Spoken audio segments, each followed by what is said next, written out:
Oh, God. Oh, my God.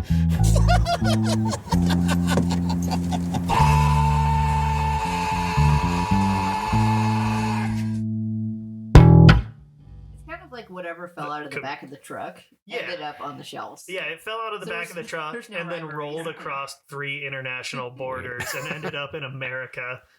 I think I've really only weird. shopped at a SARS like twice, and it was out of like necessity, like proximity. Yeah. It's like, I just need this thing and I'm right here and I should be in and out before I catch anything. No one chooses to shop at SARS. It's either that or you're so poor. It's a lifestyle.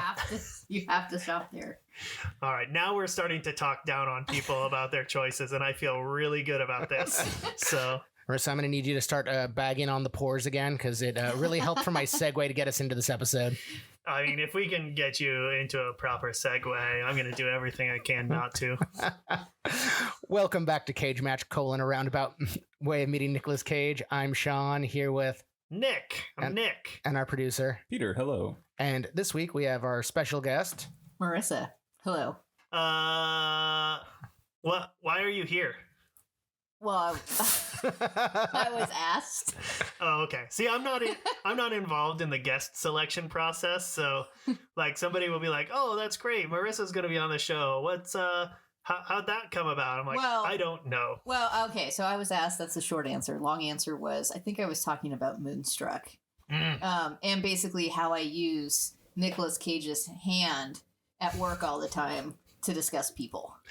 Fantastic. So you have Nicolas Cage's hand? I do. As it's in my desk drawer. people. On this podcast, we discuss, rate, and review 64 of Nicolas Cage's top films, and we will decide what ultimately is the best Nick Cage film as decided by Nick and myself. Yes. No one else. Today we are discussing Moonstruck from 1987 and Honeymoon in Vegas from 1990... God, we're going to do this again too, aren't we? It's 2, I think. Two. This is our comedy bracket, I believe. Yep. Funny guy. Funny Cage, and It's really unfortunate that you have to ask if this is supposed to be funny. there are times where I question comedy. Well, I mean, There's times when I question him as a tough guy too, but we also assigned these pretty arbitrarily, not having much knowledge of the movies, just based on true. trailers. So. Yeah, that Peter watched. yeah. Oh man, that was a fever dream of a night. We broke this down based on descriptions that Peter gave us. Yeah, it worked out pretty well. I think so. I just thought it was because I had Moon in both titles. No, there's actually been a lot of like random sort of like weird alignments between movies in general. This one has 2 weak ass men getting cuckolded, so Yeah. great. This is the first movie that has ended in cuckoldry in this podcast. You say it's so weird. Yeah. What, cuckoldry? Weird is one way of saying it. Wrong is another way. I don't know what you're talking about. Yeah. So Marissa, had you seen Honeymoon in Vegas before? Yes. Really? But like a very long time ago. Interesting. This was a total blind spot for me. Probably in the 90s. Are you now interested in watching the musical? No. Because there is a musical based on it. What? Who's Yeah. in it? I don't know. Assholes. It's the first movie too. Wait, It's like a movie about I mean, assholes. like a stage musical or a live stage or like musical, a okay. like with songs and shit. You know what? That's interesting, but I'm gonna move away from this. We're gonna come back here in 2 hours after we've watched this. See everyone then. Boy, that was terrible. I What a can't believe shitty we just spent that musical. time. Yeah. What was your favorite song, Nick? The one with Spider-Man in it was definitely my best. I don't have any better jokes than that, so we're gonna move on now. Mercy, you're the guest. Do you want to explain what this movie's about? Yes. Nicolas Cage is a private investigator who investigates men who are being cheated on behalf of them, and he takes evidence. He is dating Sarah Jessica Parker, who is way out of his league. And he promises his dying mother, who's Anne Bancroft, that he will never get married. And so he has a phobia, an avoidance of marriage. But Sarah Jessica Parker wants him to get married. So he agrees. They go to Vegas. He has to have one last poker game before they can get married. And James Caan has spotted Sarah Jessica Parker. She looks like a dead ringer for his deceased wife. Dead ringer. Dead for his ringer. Dead wife. ringer. Physical comedy. Oh yeah, that was a wedding ring finger joke. And then, yeah, with basically... the wrong hand because I'm afraid of marriage. That's what. I am too. Sorry, this is a movie that, like, once again, really hit home. strikes on a lot of things that I'm like, oh man, I don't want to get married. Marriage is fucking weird and scary. Also, you do look like someone who should be an Elvis impersonator. Oh, Elvis Costello. I thought you were gonna say you do look like somebody who shouldn't be married. I was like, oh, that's cold, but I guess well received. Yeah, fair. So James Caan hatches a plan to lure Nicolas Cage into a poker game where he can win money from Nicolas Cage so that he's indebted to such a point that he has to agree to have Sarah Jessica Parker go for a weekend with James Caan. Somehow he takes her to Hawaii. That felt a little odd. There's Pat Morita shows up as a taxi driver. Peter Boyle shows up as a native Hawaiian chief. Says some things that are what we would call problematic these days. Yes. I'm not gonna lie, I love Peter Boyle's role in this was movie. very I mean, I just love Peter And Boyle. also, he was All I can just think of is obsessed with Frankenstein. musicals. All I can think of is Frankenstein, though. Yeah, Every time I see absolutely. him. putting on the Ritz. Yeah. So yeah, they do a detour in Kauai. Nicolas Cage goes out. Antics ensue.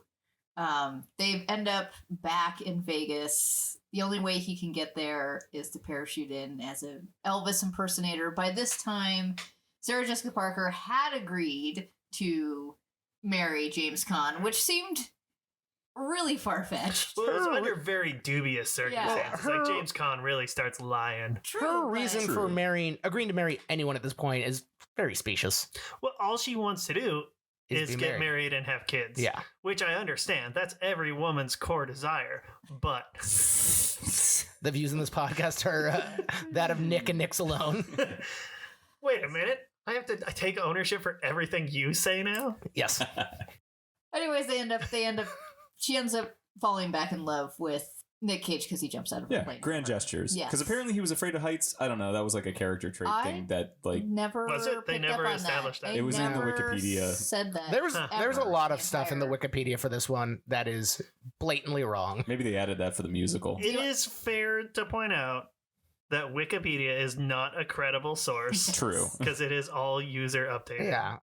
Yeah. There is one character that is a callback to another movie, and that's Johnny, what's his name, who plays Johnny Sandwich in this. Yeah. Oh yeah, Johnny Roast Beef Williams. Yeah. Fuck yeah. God, that was such a great character. What a And name. I wish people would just start. I'm going to change my last name to Sandwich.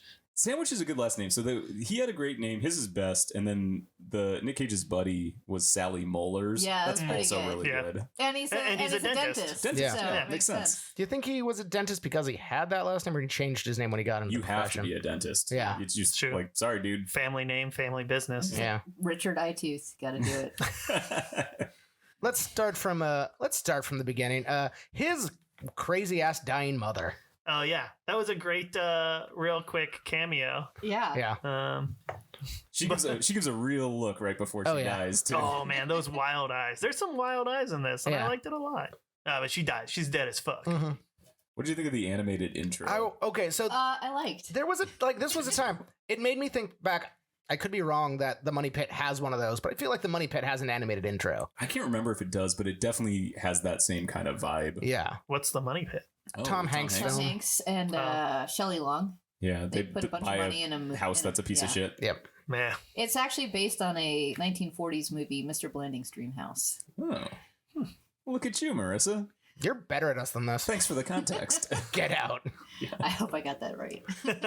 I'm not going to fact check it. Yeah. So That's not what we're here for. This is like Wikipedia. You can say anything, and it's really Yeah. not citable in court Here's the- because we don't know shit. here's another thing. We're This, just a bunch of idiots. this is also true. So the guy who did music for Honeymoon in Vegas, David Newman, went to school with my dad.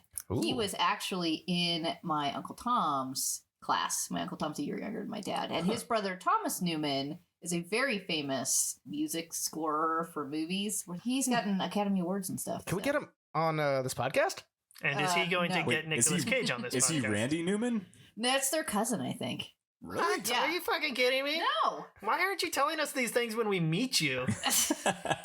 These are hot facts. I want to sing songs about short people with Randy Newman on our Nicolas Well- Cage podcast. Invite Randy Newman over, please. Well, I had a quick thought of Randy Quaid for a second. and I was like, Oh no. I'm sorry, he's gone. Mm, He's left the country. Yeah. Bye-bye, Quaid. Quaid. yeah, so mom kicks it. Yeah. Yep. Mhm. So then it cuts to 4 years later, a voiceover of Nick Cage explaining that he's a private eye, great fake mustache. Oh, and he's got one of those really cool slim cameras. Yeah. Yes, I love that. I want to get one of those. Great fake mustache. The best. Of the fake mustaches I've seen him wear on this podcast, the best. This is the Yeah. most fake mustache. Oh, man. It's big. It's fake. It's. It really went with the pants. Yeah. We find out that he has been dating Sarah Jessica Parker, who's a school teacher. He pops the question one night, and they're off to Vegas the next day. Okay, we have to pause before we jump too far into the Vegas part because we got to talk about the guy that comes to his Mike detective Tyson. agency. Oh, yeah. So yeah, he has this one client who's convinced that his wife is cheating on him with Mike Tyson. And he shows pictures, and she's a looker, and so it makes sense. That's true. She's quite the lady. Yeah. We'll post a picture on the Patreon. Or is she? Oh, man. Rude. We gotta post the picture of her with Mike Tyson. Yeah. That's the Oh one. my god, that's the best. Later he comes back it's like with photographic evidence, and it's clearly just a Xeroxed picture with her head cut out next to Mike Tyson. And the guy's like, "See, you didn't believe me, but it's real. I have proof." It is so good. Who is that actor? I don't have that information in front of me, but he's in things. Yeah, He's- for he- sure. I mean, I think it's Robert Costanzo. Oh, he was on Saturday Night Fever. And Die Hard 2. And City Slickers. And Total Recall. Okay, so Robert hey, that's two Costanzo. Total Recall references in this episode alone. I know, damn.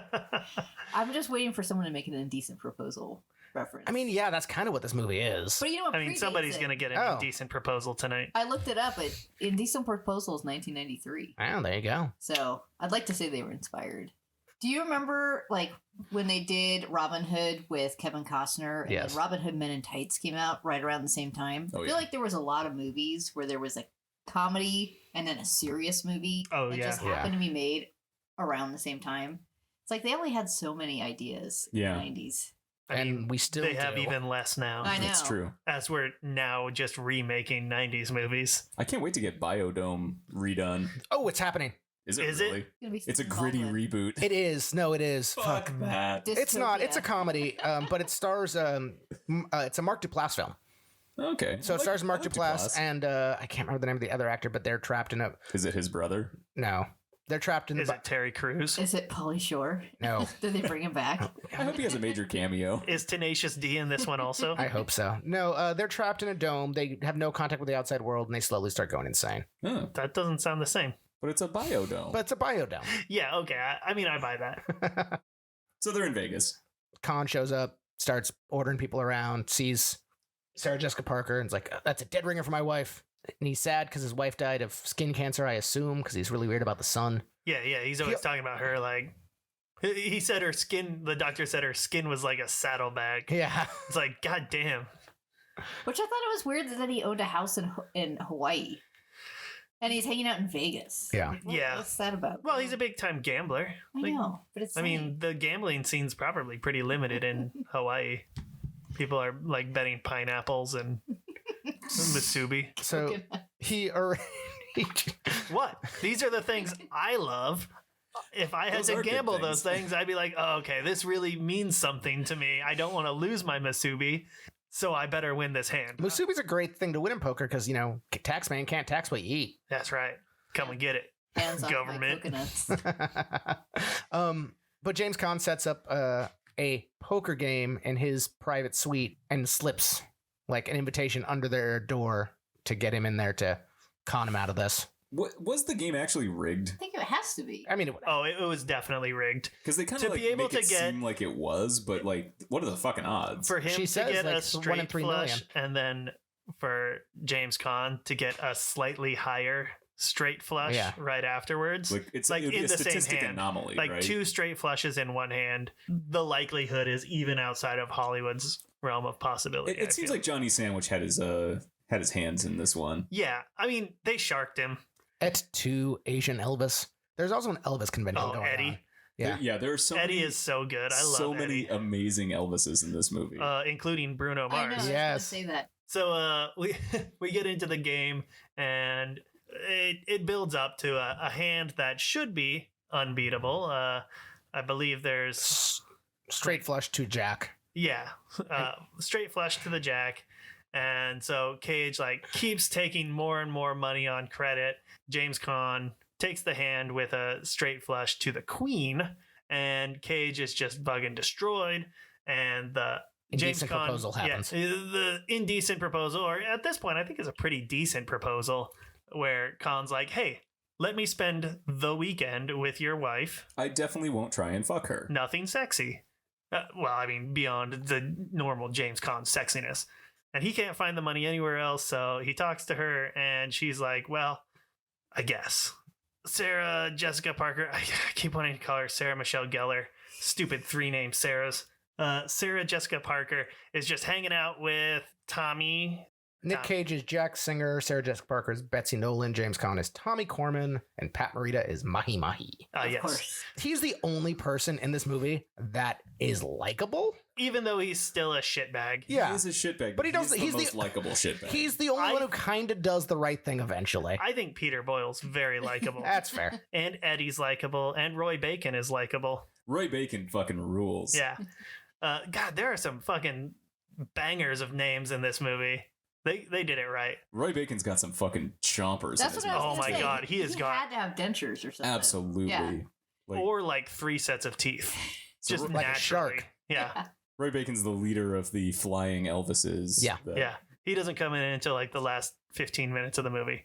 So Tommy comes around. He's like, "Oh, let's go to Hawaii. I'm going to take you to Hawaii." And then his wife's like, "I'm going to Hawaii with him." And it's So yeah, like, weekend turns in like 5 days. yeah. So now she's expected to come back on Wednesday, and Cage is freaking out. So he chases them to Hawaii when he just can't cope with anything. And he's like following them around the island. See, this is my biggest missed opportunity with this film. He's supposed to be a private eye. He's real bad at it. So they get this guy, Mahi Mahi, Pat Morita, the taxi driver on it. He intercepts Cage at the airport, and Cage is like, "Hey, take me to Tommy Corman's house." And he's like, "Okay, I got it. Everybody know him." Oh, I did something racist, didn't I? So he takes him to Chief Orman's house instead of Tommy Corman's house, and then we get Peter Boyle singing a lot of like South Pacific and show tunes. We cut back to him finishing South Pacific. So it's just, they've just been sitting there for the entirety of that musical. Yeah, pretty much. Nick Cage gets outside and he's like, "Oh man, oh Mahi Mahi, it looks like I left my keys in the bathroom. Could you run in and get them?" And so Pat Morita's like, "Yeah, I'll go do that." And so he runs inside. Like I pronounced all of it. That was good. Yeah. Way to rein it in. Cuckoldry. Some of us never learn. Pat Morita goes back inside. Cage just steals his taxi and drives off.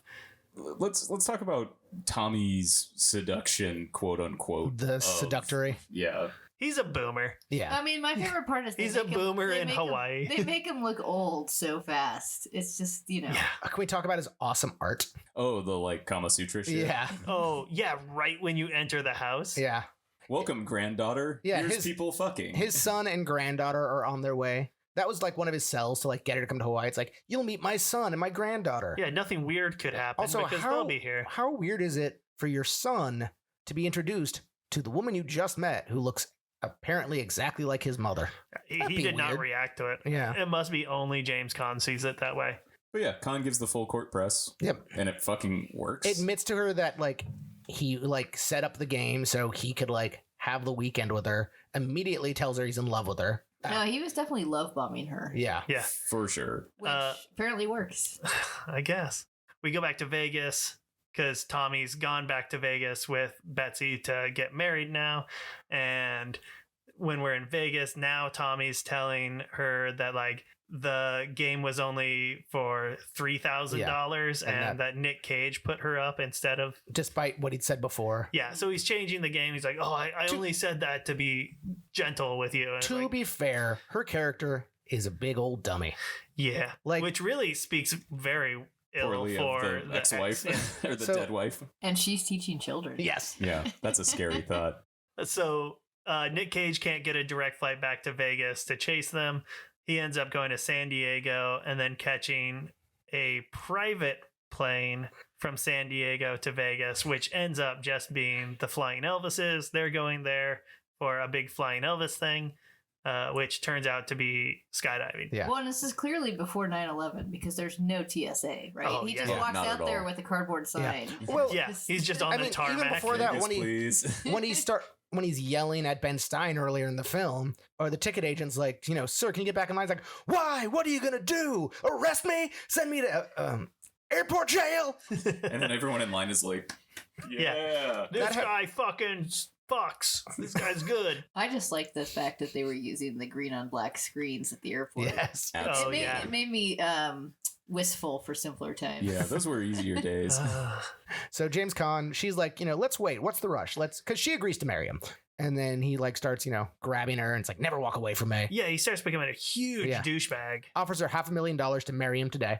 Yeah, which immediately escalates to $1 million. Yeah. And if they I think you just hold out a little get longer. divorced, yeah. Well, and you get it in paper too, right? You get that in writing. Yeah, I would have gotten that in writing. And I would have gotten it in writing. I would have gotten the cash up front. I would have gone to the chapel I mean, it's Vegas. and say no. You can have all these things, Yeah. right? Absolutely. He has guys who do these things. There's a notary somewhere. He knows one. He's very intimate with his balls. It's Tony Shalhoub. It's Tony Shalhoub. It's a hell of a way to introduce yourself to somebody. Yeah. It's a power move. Yeah, So yeah, that's a Vegas handshake. he's up I there gotta with the get back to flying Vegas. Elvises. Needs to jump. So winds up jumping out of a plane with the flying Elvises. Sarah Jessica Parker, to get away from Tommy, has dressed up in a showgirl outfit. That felt very convenient. Yeah. That's a lot of outfit to get into in such a short amount of time. Mhm.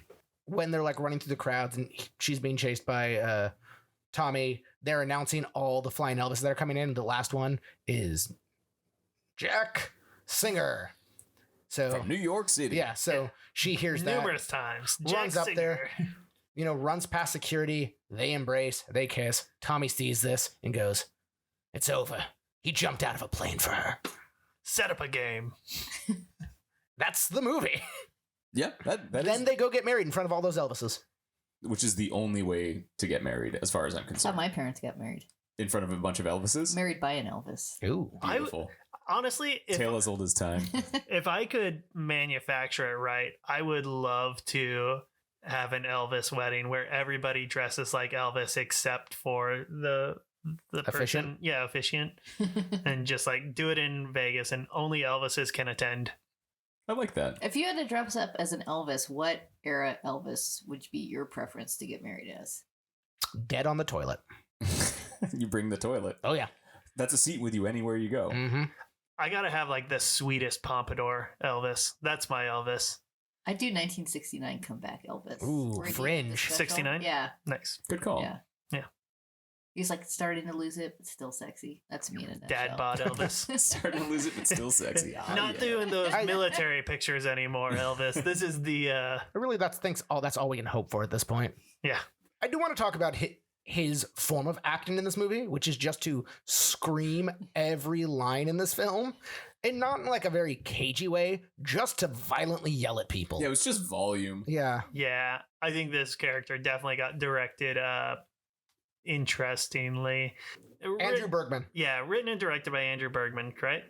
So he did a lot of things such as striptease. He wrote Striptease. Striptease. Wrote Blazing Saddles. What? It could happen to you. That's what you're thinking of. I was thinking about all three of those, actually, because I knew there was one, Blazing Saddles, that I Yeah. like. It Could Happen to You, which is a good movie. We passed it forward. And, Paws of Fury, The Legend of Hank. who the I do love fuck Hank. is Hank? He's the best one. He's got paws. Of the The Paws? Furious. Is this like a Beethoven spinoff or an I don't Air know. Bud spinoff? Is it a Oh. spinoff from the dog that Air Bud had to fight in the boxing movie. I would watch that. That was a movie. boxing bud? No, I think dog fighting would be strictly prohibited in the Michael Air Vick. Bud Michael franchise. Vick's the story. That's the one sport that they're just like, we're not going to touch Air that Bud one. moves in with Michael Vick. What were you getting to? Michael Vick plays like the Don King character of the movie. You're going to be a champ. Ruh-roh. Do we have quotes? If I could turn back time. Now That's a we have That would reference be to a the great future. segue. That would be a good segue. Quotes. Yeah, I got quotes. Fucking quotes of the yin yang. I was gonna say that. Still working on what I found. My quote's just like right there at the end after Nick Cage like meets up with Sarah Jessica Parker again. And Sarah Michelle Gellar. No, you got it right. oh, fuck, okay. I panicked. I panicked because this is all live and it couldn't possibly be re-edited. There's so much pressure. I'm doubling every fuck up.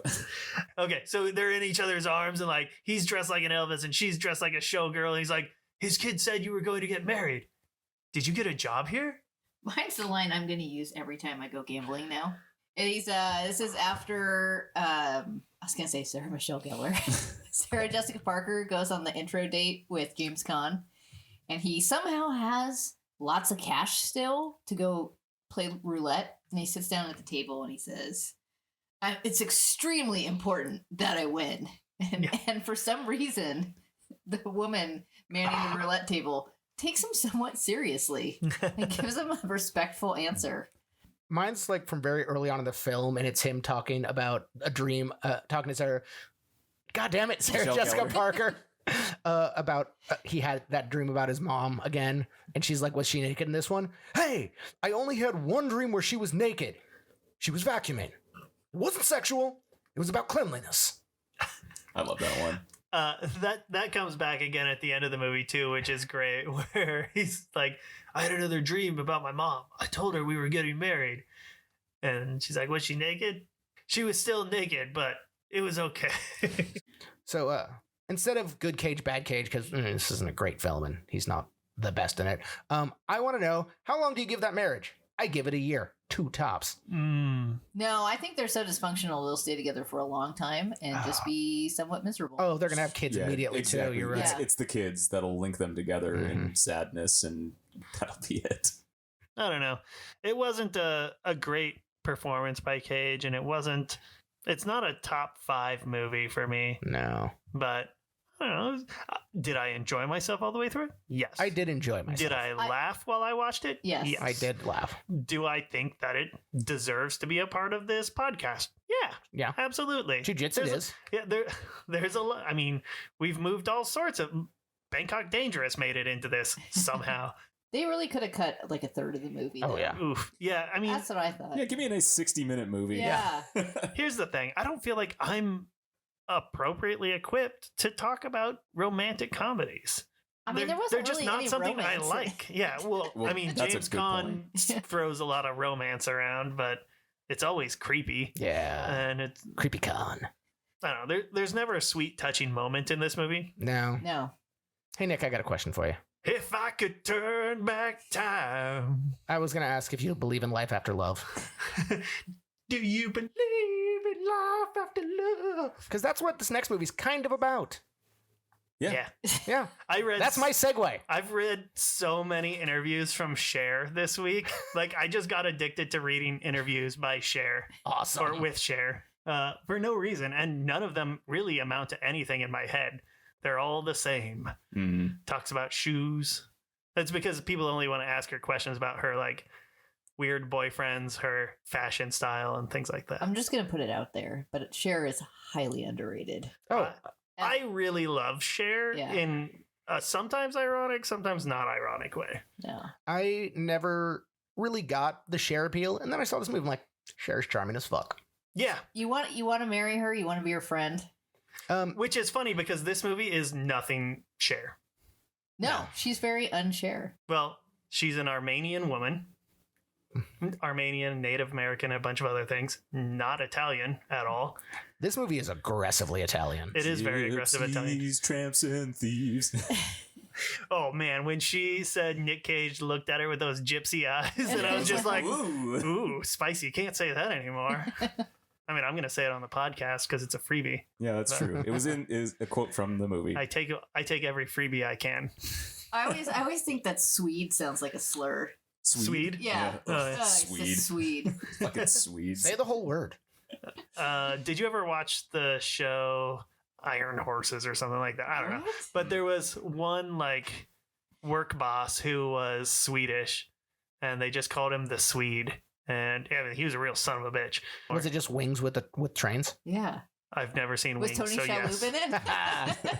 Tony Shalhoub was every character, including the Swede, which was the most racist part. All right, so let's follow the tradition of Moonstruck and drink champagne with a sugar cube dropped into it to ward off the devil. Yeah. Because he's a fucker. The devil can't. So when we started watching this, Josie was like, why are they putting sugar cubes in their champagne? Like, if they wanted it sweeter, why not just buy, I don't know, spumante instead of brut? I don't know the champagne terms. Drinky wine time. Drinky wine time. And so I had to look it up, but it is specifically like an Italian or Italian American like old wives' tale to drop a sugar cube in your champagne because the devil hates all good things and nice things. Mhm. So having like Makes that sense. little bit of extra sweetness keeps the devil out of your spirits. But it also, from a scientific standpoint, gives it more surface area for effervescence, so it bubbles more aggressively for longer out of the sugar cube, which is nice if you like the bubbles. Science pod. Mr. Wizard. Show me your dick. What? Sorry, I couldn't let it get too serious. Sorry, Marissa, you're excluded from that Is one. this why we put Mentos in the Diet Coke to ward off the devil? Yeah, and for effervescence. Oh, is it Mentos? I've been Yeah. doing pimentos this whole time, and I've always been curious. My Diet Coke tastes terrible. Oh, man. So, Moonstruck, obviously, we're talking about Moonstruck. starring Cher, Mostly As- Cher, yeah. Mostly Yeah. Cher. Fraser's Loretta dad. Castorini, Nick Cage as Ronnie Camerari, and Danny Ayo as Johnny Camerari. Ronnie and Johnny, brothers. And then a bunch of other great actors. Yeah, I mean, Olympia Dukakis is Cher's mom. He's only 15 years older than her. Vincent Gardenia, great name, Yeah. is her dad. Fraser's dad's in this. Fraser's dad, John Mahoney. Yeah. And the grandpa, I'm sure he's like an interesting actor. You know what else John Mahoney was in? Uh, The best show ever. That's right, Burn Notice. Oh my god. God. I forgot about that. Why does it show. always come back to Burn Notice? I love Burn Notice. obviously. That's going to be my next podcast. I say mine because I know you two won't have It anything will to do be with a it. solo. It will be self-produced. I'll come on your podcast. Nice. I did watch a lot of USA shows. I love you. I mean, I just want to do a whole podcast about USA television. It was a golden era. Yeah. So Moonstruck. Yeah, Moonstruck.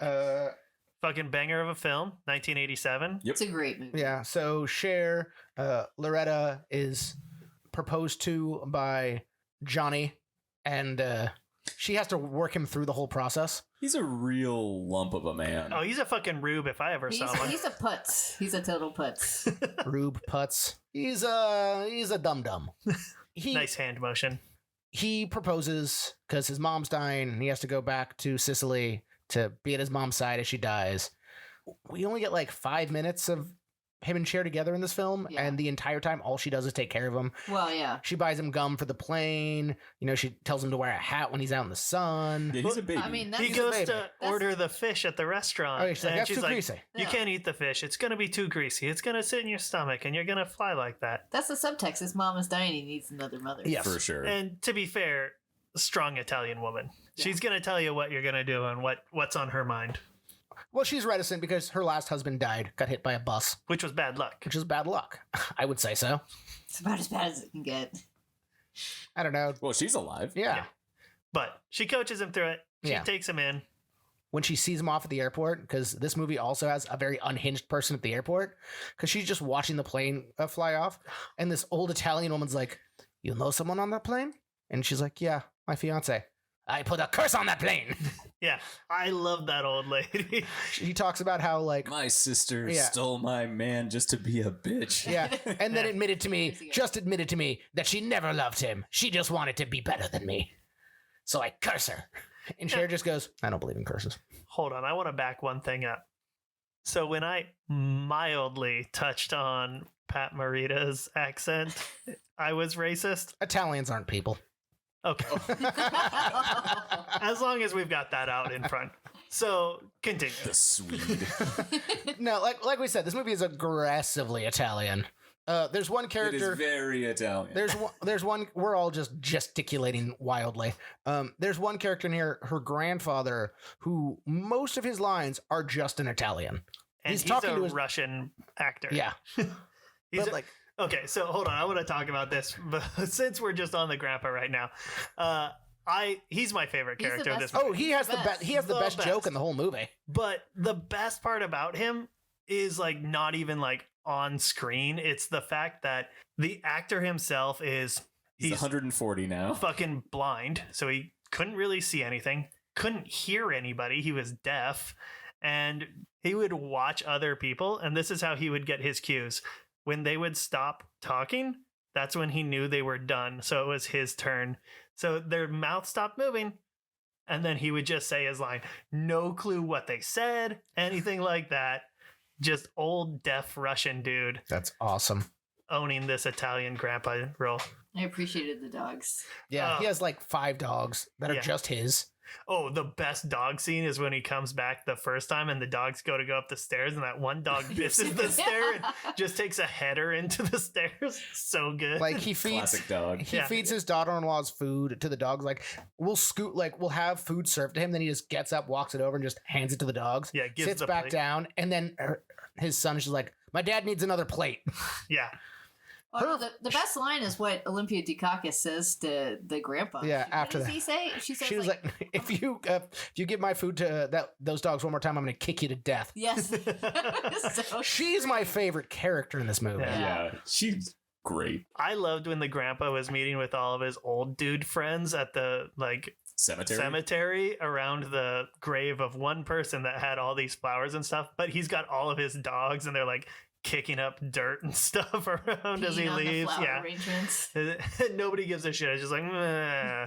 They have an old dude conference, and then like he says, "I need to make sure my son pays for the wedding. It's disrespectful if he doesn't pay for this wedding." So, And- yeah, Cher comes home, tells her father that she's getting married. What again? Yeah, and they have a little fight about it. He doesn't like Johnny. I don't like Johnny. I don't like I was Johnny. gonna say who does. Said's like, "All right, let's go wake up your mother. Go upstairs, wake up mom. Loretta's getting married. What again?" I do love the line, "Do you love him?" "No, ma." "Good, because if you love him, they know you can get away. They can get away with anything." "Do you like him?" "I do, ma." "Good." I like in the end when she's with Ronnie and it's like, "Do you love him?" I do, Ma." Oh, God help us. These movies are great because we saw Nick Cage's first marriage that went wrong.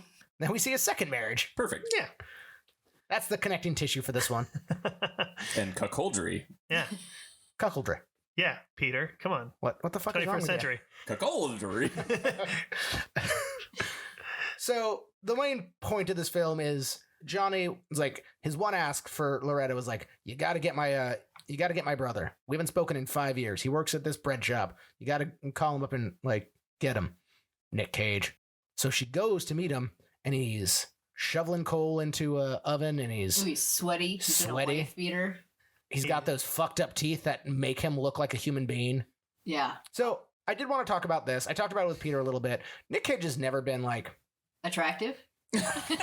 yes, like he's never been horribly attractive, but before he got the veneers and his teeth were fucked up, his face had like class and character, and I would see him and like I see his like cute little boy smile. I'm like, I get it. Well, I said this earlier. This is the only film I've ever seen him in where he's like remotely attractive because he's got a sort of animal presence about him. He's a wolf. And he actually You gotta see Birdie. he actually acts in this, and so you feel the passion he has for Cher. Like he actually communicates that. In So, this, which The is, studio did not like him for this role and did not want him in this. Correct. Like he did a screen test with Cher. I can't remember who the other like front runner was, but the studio was like, no, he's bad. We don't like him. And Cher was like, no, he's the only one who's going to pull off crazy. I want him. And they're like, no. And she's like, cool, I quit. And they're like, all right, he can be in the movie. go Cher. I know. Yeah. Fucking power play. I know. I guess when you have one name, you can do what you want. That's right. To be fair, To be Cher. Yeah, I know. I almost said that. To be Cher. To be fair, the studio continued to try to sleep on this movie, and after it was done, they're like, "This movie sucks. We're gonna release it in 2 theaters," Ugh. and they Oh. put it out in 2 theaters. But Goldie Hawn's Overboard is what they were putting all their money on, and that movie bombed. And so they're like, fuck, I guess we better release more of this Moonstruck movie. And it went to like many theaters. Like it just multiplexed right out because people loved it. And that's how that got. Well, even ahead. Cher's like in an interview while making the film was like, this isn't a good movie. She did not think she did a good job. She didn't think the movie was great. Won an Oscar for it. Yeah. Cher also didn't watch dailies. So she doesn't really know whether it was a good movie or not. Okay, that's She's fair. on the record in an interview saying that she wouldn't watch dailies. Good. I mean, I'd hate to do that. I wouldn't either. I don't know. So she goes and meets Ronnie, Mm-hmm. who hates his brother for a slight from years prior. Ronnie blames Johnny for the loss of his hand and A his bride. slight or a slice? Hey, and we're back. Apparently, Johnny like called out to him while he was slicing bread on the slicer, and he looked away, and his hand got caught in there and got mangled. And when he went home to his fiance, she left him for another man. A man with 2 hands. Yeah, I'm just gonna say my quote now. Cher goes to like invite him to the wedding. He's pointing at his like wooden hand. That was kind of a sweet prosthetic, though. Yeah. It was a good wooden hand. Yeah, He it's had like- some good wood. Good wood. I ain't no freaking monument to justice. I lost my hand. I lost my bride. Johnny has his hand. Johnny has his bride. He wants me to take my heartache, put it away, and forget. Love it. Another series of just extreme yelling every line in this film. Yeah, he's so like melodramatic. And my quote from this is kind of from that same scene. Chrissy, over on the wall, bring me the big knife. I want to cut my throat. Oh, Johnny. Or I love Ronnie. how dramatic he is about it. Give me the big knife. I'm gonna fucking kill myself right here. Oh, Johnny, don't do it. He's like, I'm gonna fucking kill myself. I want you to stay for this and tell Johnny on your wedding night that I died. I love that melodrama. Yeah, no, he's spectacular. Then he lives upstairs. She takes him upstairs to like talk things out. At which point, She makes a mistake. she makes a mistake. Yeah, which he wants. I like it well done.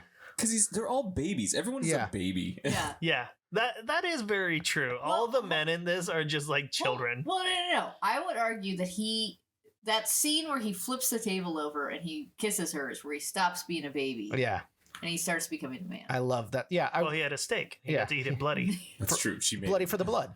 She's like, I need whiskey. So they have a sip of whiskey each, at which point he flips the table, squares up, slicks back the hair.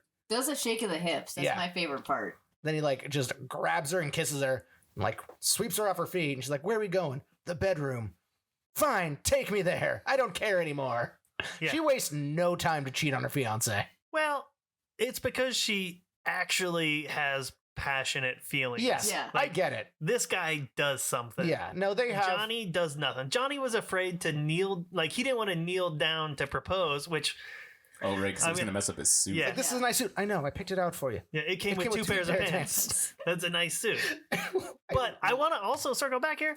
Nick Cage does not kneel down No. in the end of the movie. It's true. He just says like straight up while standing, Yeah. marry me. But he does it in front of her whole family. Yeah. That's fair. It's been less than 48 hours since she's gotten engaged, slept with her fiance's brother, goes to the church to confess. It's been at least a week since the engagement. They talk about on the phone Can we talk about that phone call? insinuation of time past. Yeah. with Johnny. With the mom in the background. Yeah. And Yeah. she's just in this. I don't know. I have a lot of old French relatives that remind me of that. And it was so the women in black at the bed. And It looks like everything. she's in a Renaissance painting. It's It does. It's hilarious. Now, I do like on that phone call though, Johnny just his like cry at his mom's bedside, and she just like waves him away. She's just like, eh. I like how quietly he's trying to talk. Yeah. Like, He shushes Cher on the other side of the phone. yeah. Well, to be fair, Cher is, I'm going to say that a lot. Cher is also like doing old person talk too loud on the phone voice. It's like, oh, you're in another country. I need to talk louder so you Yeah, it's hear me from further. America. Gotta really project. Yeah. So Cher and Ronnie sleep together. Then the Bella Luna comes out, the love moon. What did you guys think of the friends of the family who talk about the love moon? Her aunt and uncle. Yeah. Oh, I loved their roles in the movie. I thought they were a lot of fun. I loved how dopey the uncle was. I loved how kind of like flighty the aunt seemed. They're just kind of off. They're out there. They're a little weird, but they're sweet. Well, they're those people who are consistently in love throughout the whole film, Yes. right? So every They don't have a problem. it's an examination of love and couples, right? And so they are what you hope to be. Yeah. And they are perhaps They what even get down in this movie. Cher and Ronnie will be in 30 years' time. Yeah. Loretta's father is cheating on her mother, and the mom knows it. His name is Cosmo. Well, she I love the name Cosmo. assumes it. What's Well, it yeah. short for? Cosmopolitan. Cosmonaut. Cosmonaut. What? So she lives at home with her parents, and like there's a couple conversations about where's she gonna live. Johnny's gonna move in with them. Sure, it's the And- multi-generational family. Well, and like the one night situation. she stays out when she's cheating on her fiance, but the one night she stays out, like the mom's like, I lied to your father and said you came home. Like, I know she's supposed to be 37 in this movie. I can see it in the 80s. yeah, I was hardly alive at this time. If in 1987, if I had been out all night, my parents would definitely have words with me. I wouldn't understand them. I'd be 2. But the fact of the matter is, like, there is a concern, and especially if, like, Especially as a woman. yeah. as a woman, I'm assuming New York plays a part in it, and just living in a multi-generational family. I didn't grow up in like a family where I had like my grandparents and stuff living with me. I saw my grandma naked one time. That was really weird. It was weird. I saw my grandma have a stroke. Wow, let's just keep one-upping each other. My grandma kept it pretty PG-13 when I was watching, but And we got there. High five. uh, We need to end on that joke. Podcast over. Yeah, we're done. Moonstruck wins. It's better. Oh, but continue. I mean, these Peter is leaving the room. immigrant families and stuff, you know, they bring different Values. values Yeah. and stuff. Well, I also thought it was kind of gossipy. Like, Oh, definitely. you're going to wonder where your daughter is. If Yeah. she's engaged to someone else who's in another country, like, where were you? Oh, the harlotry is Yeah. Yeah. intense. I do like though. So they have sex. She gets up at night to look at the moon, goes back to bed, wakes up again, and suddenly realizes what she's done. Well, you know, in the middle of the night, you're still kind of like absorbed in like she was probably still drunk. Yeah, but- Plus, it was the love moon. Yeah. It's love the Bella Luna. Bella Luna. Also, Bella Lugosi is dead. Did Is I a ever tell you banger. guys that I got to see Bauhaus? You did? Yeah. Oh, fuck It yeah. was at Sasquatch, maybe 2005. Peter Murphy threw out a rose, and I caught it, and we made eye contact. And it was love. It was love. Bella Luna. Also, there were all these like kids that were like 14 that were there for him because him was playing like before they opened up for Bauhaus. I forgot that was a thing. I Yeah. just thought you meant for him. Yeah, nope. For the band, capital HIM, With the weird, like, heart. yeah. The heartogram. a heartogram. Yeah. I watched a lot of. I watched some Viva La Bam. Yeah. That's mostly where I know him Oh from. my Oh, yeah. God. Well, when It's the Bam Bauhaus, Margera podcast now. when Bauhaus, well, Bam Margera's in rehab now, and Lamar Odom, he runs a bunch of Oh, yeah. That's right. rehabs now. Because of So course he does. Bam Margera is in one of Lamar Odom's rehab houses now. I hope he does well. But when I was there, like all these little like kids were like, "Who are these guys? What are they doing?" And I was just like, "You don't even know, Children. You don't even understand goth, you fucking children." So anyway, yeah, Bella Luna. That was my Peter Murphy story. Cher says it's over. You know, it's never gonna happen. Don't come to the wedding. I'm gonna come to the wedding. Don't come to the wedding. So his one ask is he wants the two things he loves at the same time: to go to the opera with the woman he loves. Can we just stop on that for a second? Because Yes.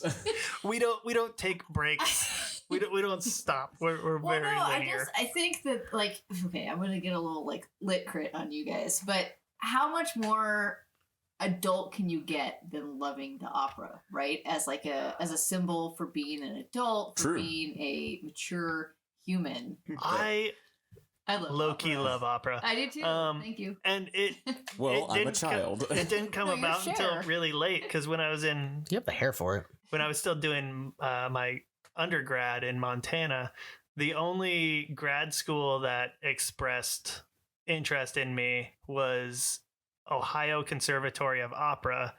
And at the time, I was way more interested in partying and stuff. And I was like, I don't want to go do opera school for lighting. I want to do something else. And then maybe like 10 years later, I looked back at my portfolio and it's like all I did like for lighting design, like I did dance stuff, I did music stuff and shows. So it's like, yeah, I should absolutely just be doing opera because it's the best way to do incredible, like insane lighting and work on like super fun things without having to like really think about it like a musical because it's just all music. Yeah. And I should have done it. I should have gone to Ohio. I'm shaking my head. Nick's great regret. Yeah. And Why didn't I go to Ohio? become a lighting designer for the operas. You'd be I would not Columbus. be a washed out lighting designer turned electrician. So they both get a bit of a glow up.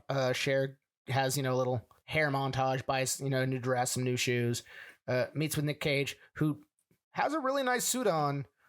Same hair, same wild hair. You can't tame the wolf. No. It's pushed back. But they go to the opera where they run into her father, who's on a date. So that's awkward. Yeah, Cosmo with Lorna. Lorna. It is something like that, Lorna. yeah. Oh, okay. The actress's Moira, name is Mimi Lorna. then. And then, there's a bunch of like, who's on first? Like, who's that? Who's that? And he says he doesn't want his daughter to be what I'm assuming is Italian for whore. Yes, putana. It's whore. Yeah. It's the same in French. It's putain.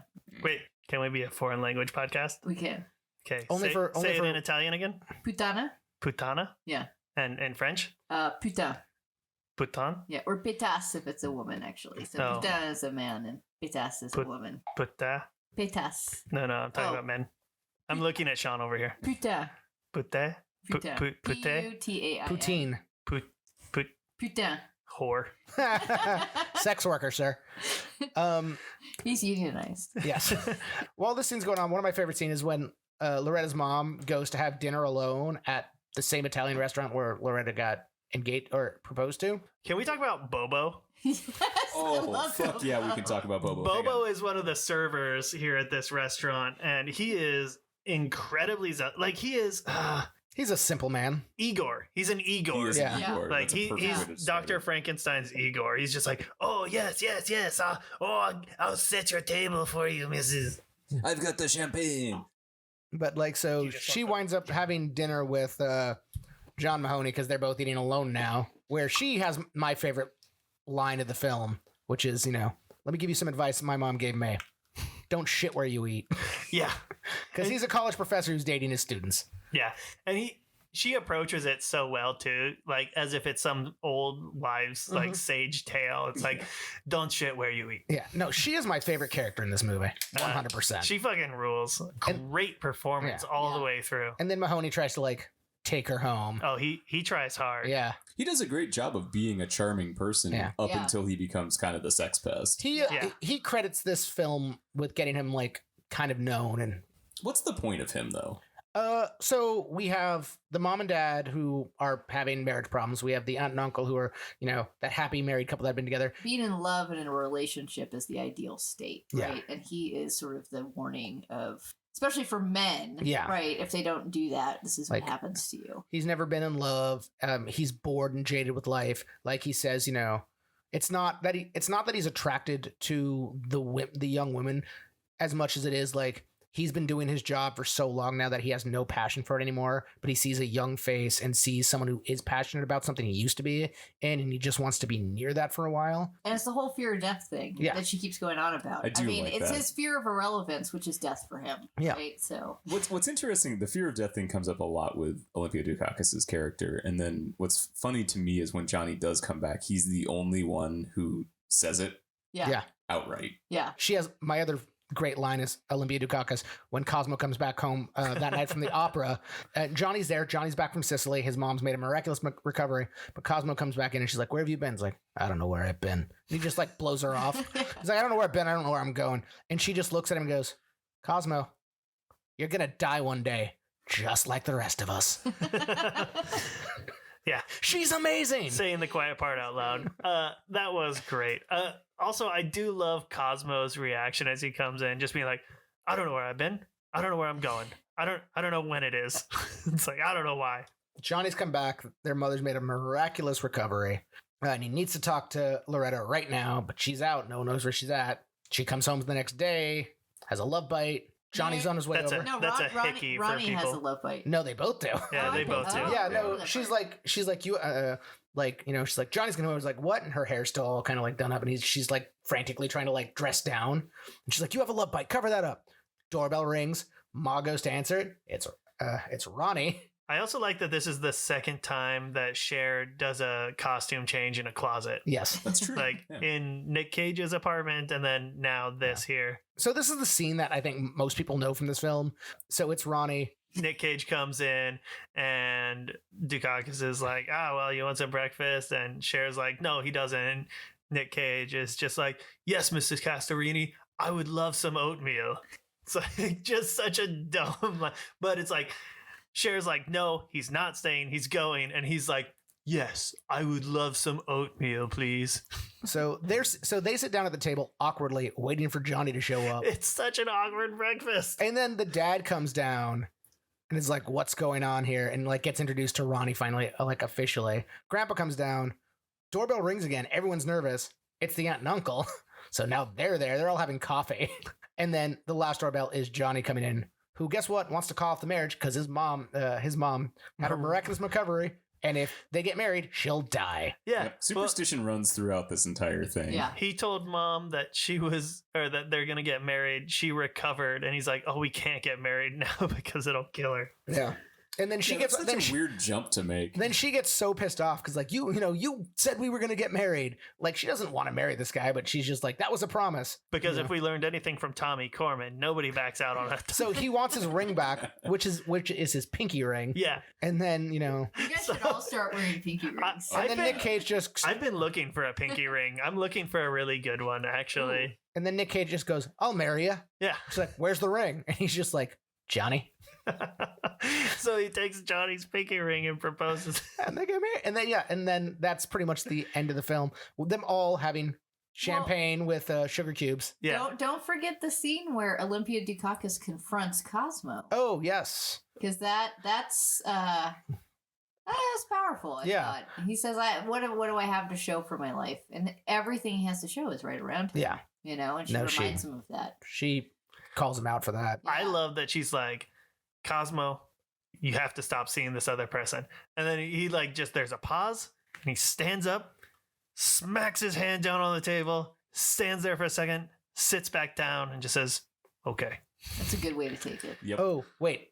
He And knows he's- he's beat. and he There's has to nothing be else for him to do. Old guy's best joke is in the scene. It's before Johnny shows up, and it's just the whole family sitting around the table, and everyone's just awkwardly waiting for the doorbell to ring. And Grandpa just goes, "Someone tell a joke." My favorite grandpa line is after that, even when everything's like done, everybody's like, getting married, and he's just sitting there crying, and they're like, "What's wrong?" He's like, "I'm so confused." That was my favorite part. Yeah. So, and then this movie ends like all great adult documentaries with a knife fight. like all great adult documentaries Sword fight. where the chubby guy who's been cuckolded is just sitting in the corner watching. Oh, I love the family photo that they show during the credits. It's so awkward too, because like, why is Johnny in that photo? It's like, obviously they got up from breakfast and they took an engagement photo with everybody that was there. And like Grandpa's there, but Johnny's just standing like in the middle, weirdly by himself. Got to be part of the family. So man. what do we think of Nick Cage's performance in this? The Italian accent, where do we land on that? Italian American accent. Yeah. Yeah. Actually, I knew people like that in New York, so I would say Yeah, you're it's not bad. Yeah, It's, but it's a little like some of his one was okay. Some of the other people's Italians were a little too Italian for me. Well, here's Again, the this thing movie is about it. aggressively Italian. Yeah. The aunt that like barely had much in it was the dialect coach and hand coach Oh, for basically every the non hand coach. I yeah. love that there's a hand coach. Yeah, they taught people like to Cher's, speak Italian. I've got a quote It's from 90% Cher your here hand. where she's talking about like learning it was Good hand work. the guy who played Johnny was like teaching her how to say things like theater. It's Oh, yeah, like Dan you're gonna go to Taylor. the theater, but it's not I'm gonna go to the theater, it's the theater. There's a hand motion that you aren't you seeing present it. It's like it's the theater. The aunt taught Cher, Dukakis, and one of the other people who has zero Italian in them how to use this accent, the dialect, and then also like just did hand taught coaching and taught them how to like be Italian. I thought Nick Cage was good in this movie. Oh, I think he's very good. Yeah, Because he I crushed really, it. you can really see the change. There's before Cher and after Cher, right? And so he's definitely a different. And he does that well. And like I said, I actually found him attractive. Like that's saying something Yeah. because I do not find him attractive, hardly ever. There's not. a That's lot weird. going for I him. find few occasions where I don't find him attractive now. But to be fair, I see him more than I see my girlfriend. So Did we do a quote for you? Well, his hip movement was the quote. Oh, that's That's right. true. Yeah, we I got mean, that. really. I mean, if those hips could talk, Those hips don't lie. to be honest, he doesn't have the quotes in this film. No, this is a Everybody Cher else movie. does. He's almost like the It's- straight man in a comedy, Yeah. where everybody's playing off of him. But he's Yeah. the one who's the most acts the most unhinged. Well, It's true. yeah. Yeah, he does have the biggest crazy moments. Yes. But yeah. And he's very good, obviously very Yeah. good at that.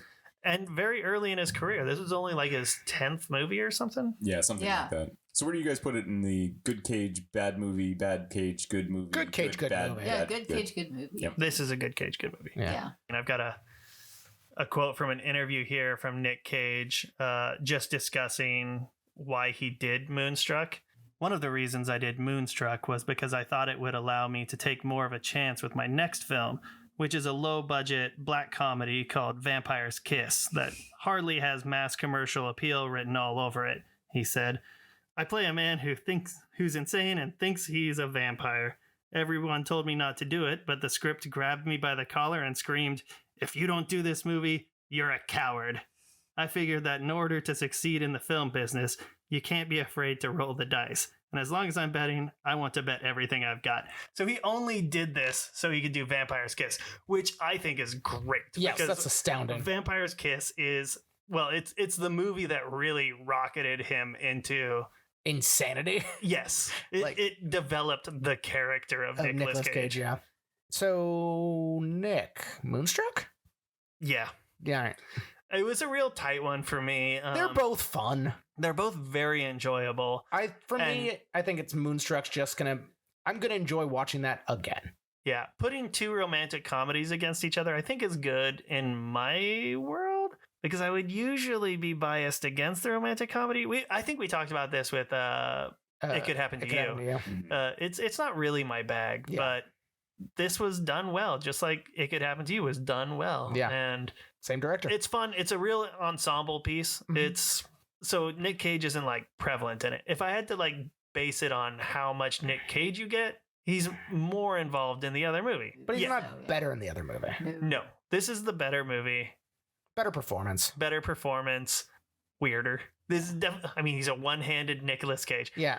He lost his head. He lost his bride. It's a weird movie. Yeah. I mean, The scene where Cher slaps him and she's just Yes. like, snap out of it. Nick Cage had people coming up to him for like years after this movie, and they'd be like, snap out of it. But some people would also slap him. She also slaps the shit out of him that second time. Well, I yeah, know. she slaps him twice, but Nick Cage is like, I don't know why people think that they can just come up to me and slap me and say, snap out of it. Maybe they think I'm going to get them a role in something, but I can't. Real quick, there is some this week in Cage news. We haven't done that in a while. Sure. The trailer for Sympathy for the Devil came out Yes, with Joel and it looks Kinnaman. so That looks good. astounding. I'm real excited for that. Also today, a gameplay trailer dropped for the Nicolas Cage Dead by Daylight DLC, where you Yes. do get to play as Nicolas Cage running away from movie monsters. Oh, nice. You get to be the one running away. I was hoping Nick Cage was going to be the monster. Both would be good, but Yeah. I kind of I hope there's good like Nick Cage lines, like while he's running away, like, I just can't figure out why this is happening to me. I'm pretty sure he didn't record any lines for this. They're just using lines of his. And the And, like, model, a pretty bad face scan. the model of the Nick Cage model is truly not good. Yeah. Oh, just in terms of like things that Nick Cage normally doesn't do, I found out that his first role was in a television series. He didn't tell anybody when he got started. He just got a like part Yeah. in this one TV show that didn't make it, and then he made 3 films with his uncle. I think it's good he changed his name. Oh, for Yeah. sure. I think, I think it was only like one movie where he was Nick Coppola. that was just Fast Night. I mean, Mm-hmm. talk about Nepo baby. So he got away from that pretty Yeah. fast. Anything else you want to say? No, I mean, so next up we've got Lord of War and Captain Corelli's mandolin. So Oh my god, who do you have as guest on that? just us. Do you want to come back? I don't know if I want to watch this movie. We don't either. Yeah, also get ready for some really good quote unquote accent work. Yeah. I don't think that's allowed on this podcast. Apparently, it becomes racist immediately. Yeah, exactly. So we're gonna do it. Oh, That's a good actually, this is something I wanted to talk about. Sif is doing a David Lynch series this summer, starting up very soon. Ooh. I love David Lynch. Wild at Heart is going to be playing at the Egyptian 3 different nights. I'm going on July 3rd. If I'm anybody also wants going to on go July 3rd. see David Lynch's Wild at Heart in theaters, Absolutely. I'm there. it's like 2 weeks before we record for the episode. Awesome. So it would be a great time to like get together. If any of our like Patreons or anything or whatever patrons. Let's really have Patreon. Yeah, we'll talk about them right now. Yeah. Yeah. Who's our? All right, let's give thanks to Special our thanks patrons. to our Sparkle Buddies on Patreon. Josh, Sean, Josie, Rico, Matt, and Adam, and our Cage Dancers, Ira, John, and Freeman. Yeah, Big ups. we're doing shit here, Marissa. Yeah. This Making isn't just bank. something we do in Peter's basement. Yeah, it's not just something we do in Peter's Yeah, basement. sometimes we do it in Sean's apartment too. Yeah, we've got options. Thanks to your support. We can afford the gas to move our podcast materials. Anyway, thanks everyone for listening. And remember, good night and good cuckoldry. Yeah. And thanks to our guest, Oh yeah, Marissa. Thank you, Marissa. Did you have anything you wanted to plug? That's really weird when people don't expect I know, you to right? ask them if they have anything you yeah, want what do you want to plugged. plug? Because we got all sorts of pine cones and like dirt and stuff outside. I hear that's how bears do it. They just eat a bunch of pine cones and dirt and then they hibernate. I'm very They plug it natural. up. And that's that. Bye. Cuckoldry. Bye. Cuckoldry. Cuckoldry.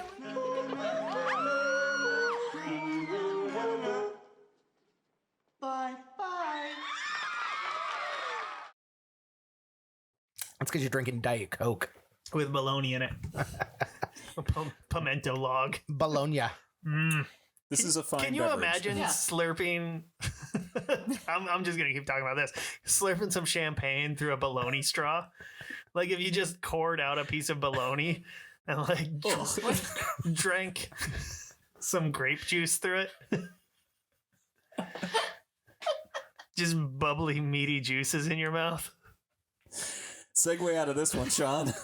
Talk about God surface help area. us. No, keep going. This is gold. This is podcast gold. Damn. But I am very bad with money. The people at home who don't know me, like I like to just spend money on jokes. I prefer it that way. I don't need a lot of things, but I have a lot of things at home that are one-off jokes. And it would have been another Elvis suit. And Another? Yeah. we're not going to approach that. I was gonna say, I feel like that's highly reusable. I would use it all the time. Yeah, That's but you definitely need not a like one-off. skinny Elvis and fat Elvis. And this part of my life, I'm in a fat Elvis phase. Well, you So- just need zippers on the side, right, to let it out. Ah. That really irked me for some reason. But yeah, cameo from. You can't tell me that something irks you because I'm gonna latch onto it and I'm gonna fucking. You're gonna get a bunch tear of away. embossed weird letters from Nick now. Yeah, that's all you're gonna get slipped under your door. Remy's gonna go wild. That's their dog. Don't dox their dog. Yeah. Sorry, dog. I'm outing you hard.